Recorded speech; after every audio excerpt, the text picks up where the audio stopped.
So the good news is that the stat that has been thrown around about the fake drug situation in Nigeria being at 70%, which is 70% of all drugs are fake, is actually only to do with one drug, oxytocin, the drug used to induce labor in pregnant women. Oh, wait, that's not good news.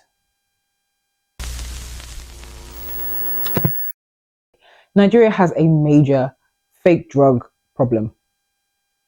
And when I say major, the real stat is 13 to 15%. Of course, it varies from drug to drug, but 13 to 15% of Nigeria's drugs are potentially fake, counterfeit, problematic. There's some kind of error.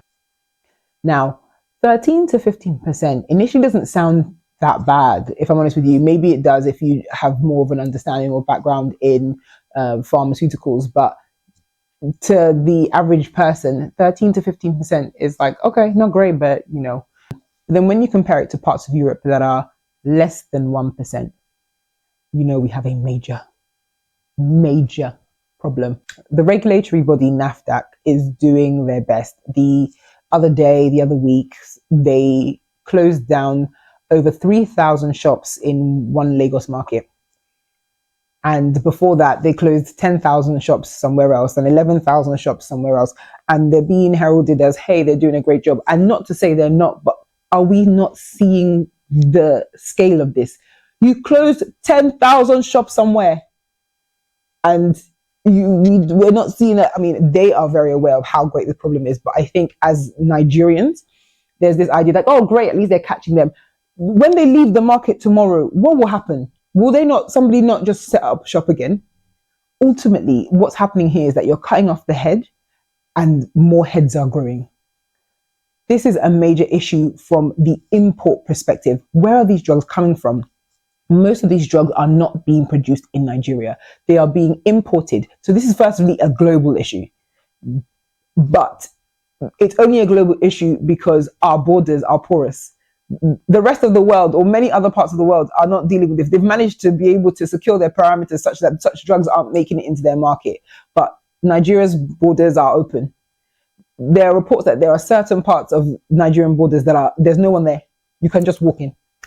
So it is perfect for this unfortunate situation to continue to grow.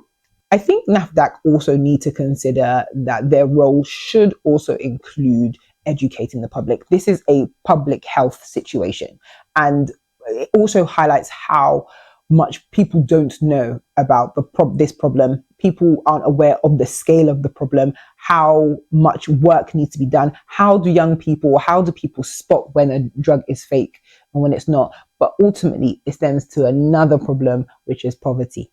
Because no one's looking for fake drugs. No one's looking for fake drugs, first and foremost. People are looking for cheaper drugs. That is it. And so because the pharmacy is expensive, they then find that they're looking for other alternatives to be able to treat whatever issue they have. And the price of these drugs continue to go up because big pharmaceuticals such as GSK and Sanofi are leaving the market. Both announced that they had to exit the Nigerian market, and they cited inflation and lack of forex as the reason. Can you imagine big company like GSK can't find dollars? They can't find dollars anywhere. So all of these problems are major, but I think the lowest hanging fruit here would be to educate the public. So public health and how we educate young people, how we educate people in general about the risks of this problem, the risks of taking fake drugs. Ultimately, this is an economic issue. And for us to be able to help people, we have to also make real drugs accessible. And that is a government thing. Do we have to subsidize them?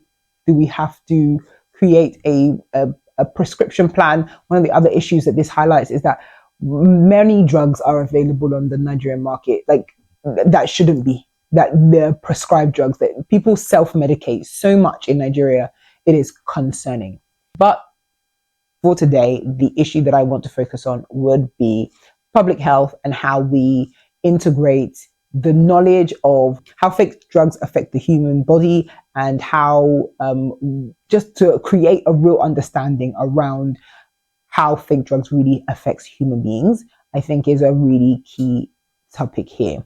In terms of my game plan, I'd consider using economics as an option. Economics and business studies would be so great to kind of look at this whole world, the black market, how rife the situation is from an economic perspective, what causes people to go this way, how the black market thrives as a result of economic downfall, economic hardships, things like that would be very interesting. But for today, we're looking at science. And I say this reluctantly because science is not my favorite subject. It is now my strongest subject. It is only by the grace of God that I did well in that subject in the end, that I got the grades that I needed. God sent a good teacher. Shout out to you, sir. There will be no periodic table use here. I won't be going into any kind of equation situation here. If it was maths, though, I would take you through, but it is not. And so we're going to go from an overview kind of perspective. Here are my thoughts on how I would go about it. Chemistry would be my choice, but I will touch on biology because I think that it's really important for us to see how both link to the body. I think it's important to see the science behind both the sciences, but like to see the molecular side of things, but also the biological side of things. I think biology would have been super interesting at school if it was life sciences that was used as opposed to trees, if I'm honest with you. I was so excited to do biology at school initially, but we spent literally most of the time learning about trees. My understanding of photosynthesis is more than it needed to be. So I think that our focus should be on human beings because that is the life application of that. Whoever wants to go and study trees can do that in their own time, respectfully. So today we are looking at human beings.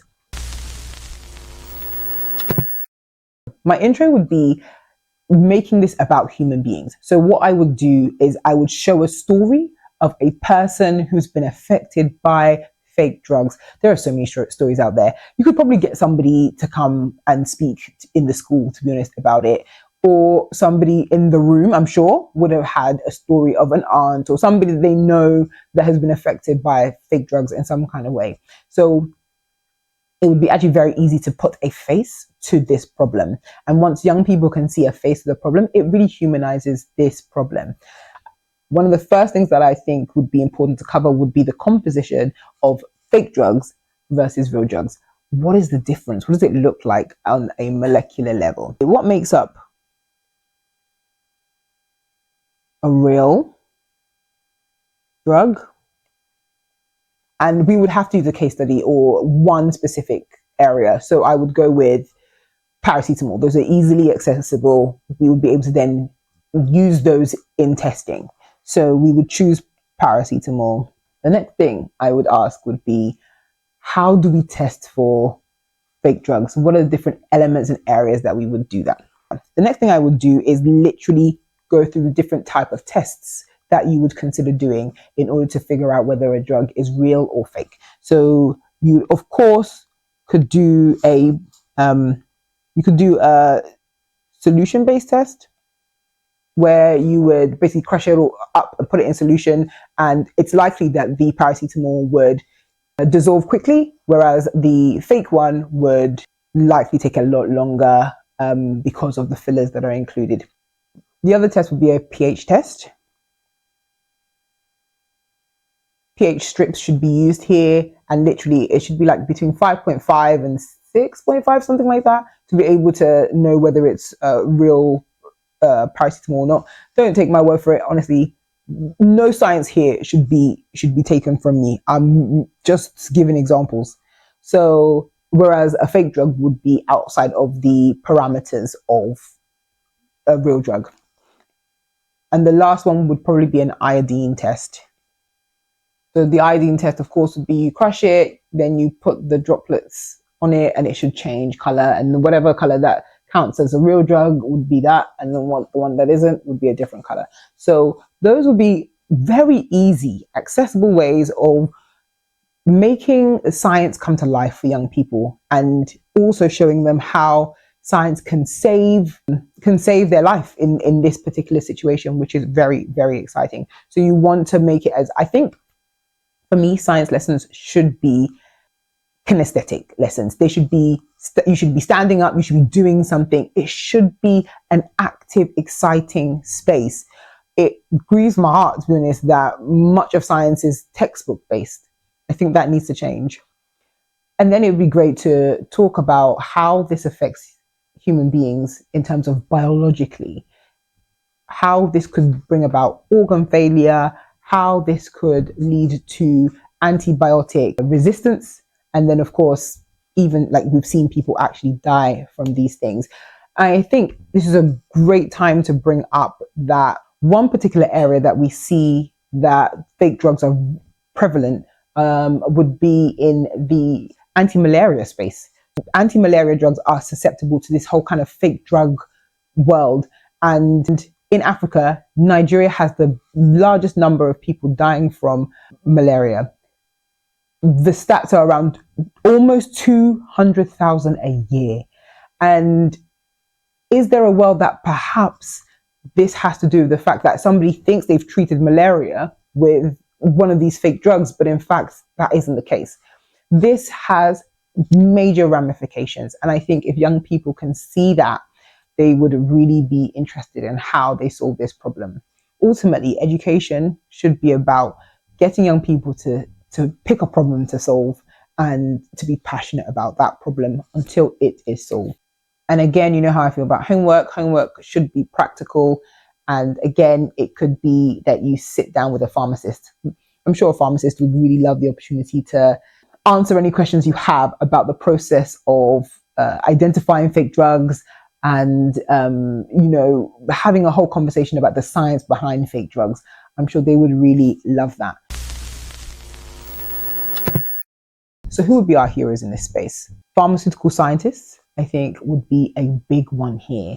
We need more young people to see that as a route. Ultimately, when somebody is good at science, we push them to be a doctor. And we need doctors. We absolutely need doctors. But in many ways, doctors are an output. They are the ones that recommend the drugs, they recommend procedures, things like that. But we need people who are inputting into the healthcare system. And pharmaceutical scientists are inputting into the system. They're creating drugs that are solving the problems that then someone like a doctor would be able to suggest for a patient. There are so many other science-based options when it comes to problem solving, and I really want young people to consider those. So pharmaceutical scientists would be a great option. So another option would be toxicologists. So toxicologists actually study how these drugs affect us as humans. Such jobs need to be more spoken about. I think that is an incredible addition to the ecosystem, as it were, of health, and more young people need to know about that. Of course, our regulatory bodies are so important. NAFDAC is doing the work that they need to do, but again, more people need to know about that.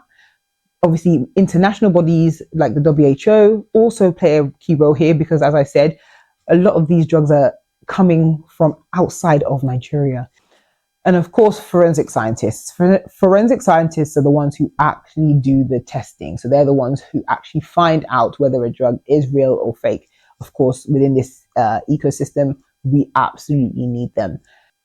Again, if you are somebody who is in any of these fields, I really want to hear from you. I think it's super important that we get these fields out to young people. I want them to see that these jobs are options. And to truly do that, they need to put a face to these names, as it were.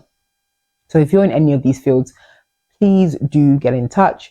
Check out skillsmatchbyvimoye.com and register and create a profile. So we're able to add you to our database. and contact you when an opportunity arises for you to be able to inspire young people with what you do. All right, that's it for me today. See you next time.